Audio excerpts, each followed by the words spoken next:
আল মাসুদির সময়কাল হচ্ছে 896 থেকে 956। তিনি বাগদাদের লোক এবং এই যে আল মাসুদি, সেই আল মাসুদি সম্পর্কে ইতিহাসবিদ এবং একই সঙ্গে দার্শনিক ইবন খালদুন তাকে ইমাম বা নেতা বা ঐতিহাসিকদের নেতা বলে সম্বোধিত করেছেন এবং তার লেখা বিখ্যাত গ্রন্থটির নাম আকবর উজ জামান বা সমকালীন ইতিহাস। এই গ্রন্থটি 30টি খণ্ডে বিভক্ত এবং এই 30টি খণ্ডে বিভক্ত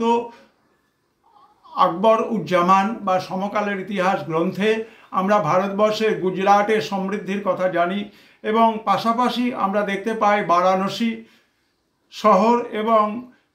অন্যান্য যে সমস্ত জায়গাগুলো সেগুলো আল মাসুদির লেখাতে ফুটে উঠেছে এবং তাকে বলা হতো ঐতিহাসিক নেতা এবং তিনি সেই সময়কার রাজাদের চিহ্নিত করেছেন অল জুজার নামে রাজারা চিহ্নিত হয়েছেন।